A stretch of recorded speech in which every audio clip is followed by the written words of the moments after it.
Azərbaycan Sülh Şurasında təsisçi dövlət olur, nə qazanacaq? Azərbaycanın Trampın təklif etdiyi Sülh Şurasında təsisçi dövlət kimi iştirakını iki kontekstdə qiymətləndirmək olar.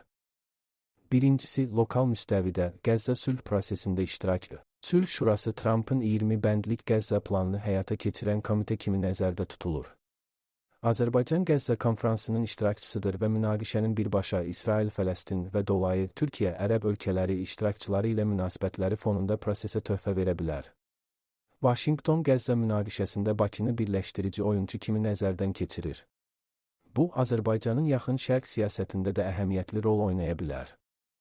İkincisi, qlobal müstəvidə beynəlxalq təhlükəsizlik sisteminin yenidən qurulmasında yer almağı. Sülh Şurasının fəaliyyətinin Qəzza ilə məhdudlaşmayacağı, digər münaqişələrin həllinə də qoşulacağı və BMT-yə alternativ kimi beynəlxalq təşkilata çevriləcəyi gözlənilir.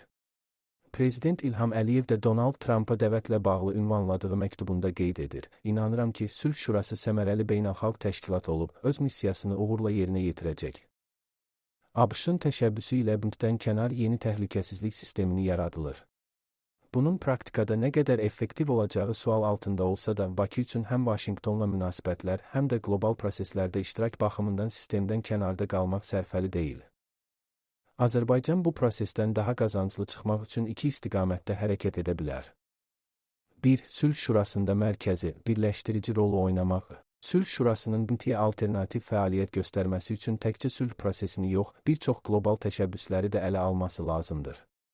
Misal üçün, dinlərarası dialoq, multikulturalizm və Azərbaycan öz təcrübəsini təqdim etməklə Şuranın fəaliyyətində mərkəzi, birləşdirici missiyanı üzərinə götürə bilər.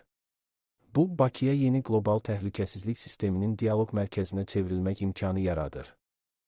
2. BMT-də islahatların aparılması. Sülh Şurasının yaradılması BMT-də rəqabət çərçivəsində fəaliyyətini davam etdirə bilmək üçün islahatları da qaçılmaz edir. Xüsusilə köhnə nizamı saxlamağa çalışan Avropa ölkələri, Çin və digərləri bunda maraqlı olacaq.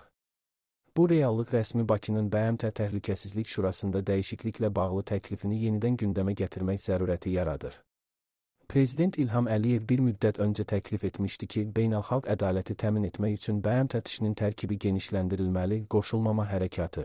İslam Əməkdaşlıq Təşkilatı kimi çoxsaylı ölkələri özündə birləşdirən strukturların təmsilçiliyi qəbul olunmalıdır. Bu, Azərbaycana həmin təşkilatlar üzərində TŞ-də yer almaq imkanı yaradacaq. BMT-də islahat zərurəti yaranması fonunda Azərbaycan bu təşəbbüsü yenidən irəli sürə bilər. Azərbaycan niyə Sülh Şurasına üzv oldu? Bu günlərdə ən çox verilən sual Trampın Sülh Şurasının nə olduğu və Azərbaycanın ora daxil olmasının məqsədi ilə bağlıdır. Axar az xəbər verir ki, bu sözləri sabiq Xarici İşlər Naziri, politoloq Tofiq Zülfüqarov bildirib. İndiyə qədər heç kim bunun yeni BMT üçün prototip, yoxsa sadəcə Qəzza müqavilələrinin həyata keçirilməsini təmin etmək üçün bir layihə olduğunu dəqiq deyə bilmir. Ümumiyyətlə, Şura ilə bağlı vəziyyət dinamikdir. Və Azərbaycanın maraqları və məqsədlərindən danışarkən köhnə bir deyim yada düşür: şam yeməyində iki qismdə iştirak edə bilərsiniz, ya ziyafətdə tam hüquqlu iştirakçı kimi, ya da menyunun bir hissəsi kimi.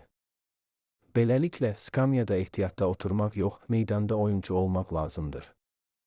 Yeri gəlmişkən, Şuraya hamı dəvət olunmur, politoloq vurğulayıb.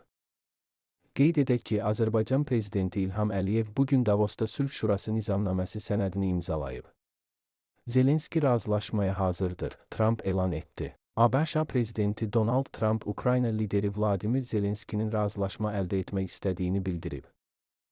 Referans media xəbər verir ki, onun jurnalistlərlə bu barədə söhbəti Ağ Evin YouTube kanalında yayımlanıb.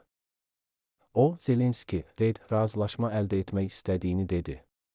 "Biz 6 və ya 7 aydır danışılan məsələləri müzakirə edirik", deyə Trump bildirib. Bu, Trumpın Davosda keçirilən Dünya İqtisadi Forumunda danışıqlar zamanı Vladimir Zelenskinin dedikləri ilə bağlı suala cavabıdır. Lakin ABŞ prezidenti təfərrüatlara varmayıb. Xatırladaq ki, Financial Times qəzeti Trump və Zelenski arasında Davosda Dünya İqtisadi Forumu çərçivəsində keçirilən görüşün əvvəlcədən hazırlanmış sənədlərin imzalanması ilə nəticələnmədiyini yazıb. Qəzetin məlumatına görə liderlərin danışıqları təxminən 1 saat davam edib, lakin tərəflər heç bir razılığa gələ bilməyiblər ki, bu da Zelenskini məyus edib. Publika az.